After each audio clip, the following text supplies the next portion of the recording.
All right, let's jump right in. We all think we know what the countryside is, right? But what if we could see it through a totally fresh set of eyes? Well, today, we're going to take a look at the true meaning of the Thai countryside, or Chonabot, that's Chonabot, as seen by the next generation of thinkers, university students. So that's really the big question here, isn't it? What does this place, this idea, really represent to them? And wow, the picture they painted, it's just this incredibly rich, complex, and super personal portrait of the nation's soul. And check this out. This quote from a student, Jarius, just hits the nail on the head. It tells you right away that the countryside isn't just a place on a map. No, it's a sanctuary. It's an escape. It's a feeling, really, a whole different way of being. So you have to ask, where does an idea that powerful even come from? Well, the very first thing that jumped out, and I mean loud and clear, was that these students see the countryside as the absolute origin point of Thai identity. And to really wrap your head around this, there's this one incredibly powerful Thai word you've got to know. It's raknao. It means roots or foundation, and this word just kept popping up over and over again. You see, they weren't just talking about a place. They were talking about the cultural taproot of the entire country. So, what does raknao actually mean in their own words? Well, for them, it's where all the customs and traditions come from. It's like a living library of what they call pumpanya, that's P-H-U-M-P-A-N-Y-A, which is basically local wisdom.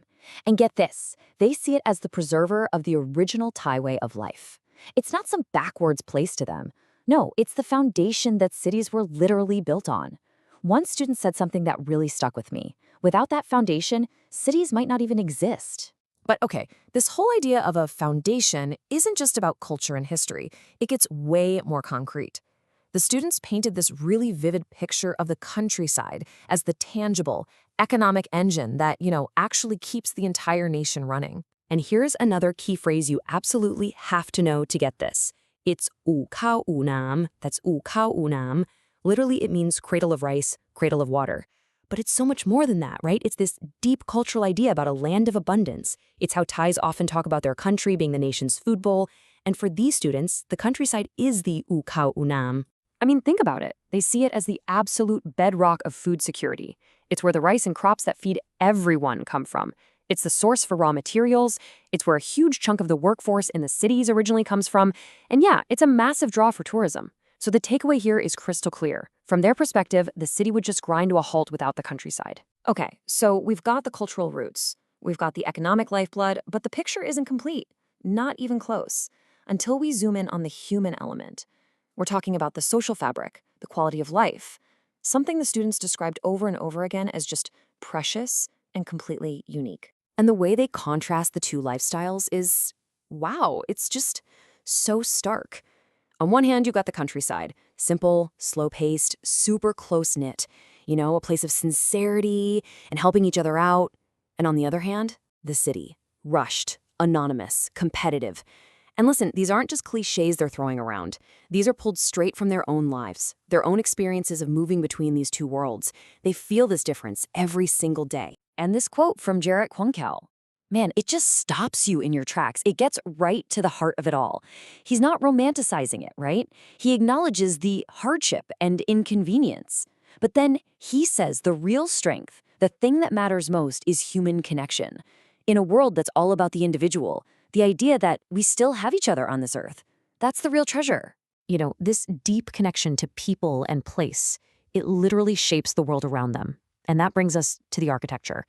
Let's take a look at how the students described the actual buildings, the homes in the countryside, which they see as a perfect example of that local wisdom we were just talking about. And they basically broke it down into 3 simple, brilliant principles. First, you use what's around you, local materials, right? Wood, bamboo, whatever's there.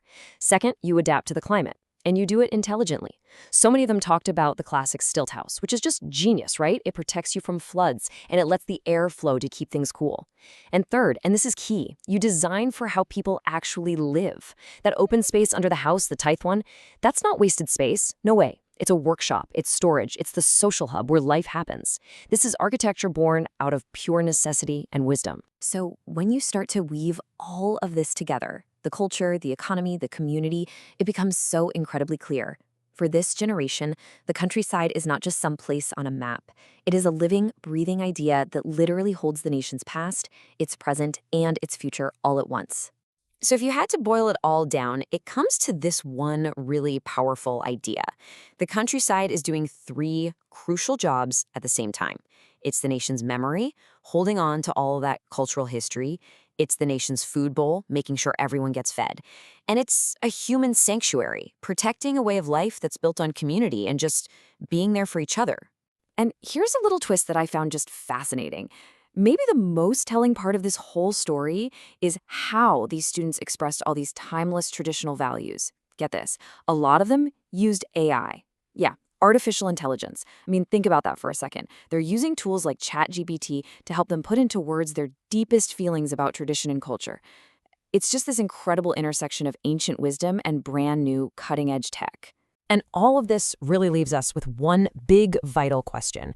You look at this incredible portrait they've painted, and you have to wonder, as Thailand modernizes and races into the future, how can this rock now, this foundation, be protected and actually valued? How do we make sure the countryside isn't just seen as some relic of the past, but as an absolutely essential key to a sustainable, balanced, and genuinely Thai future? It's something we all should probably be thinking about.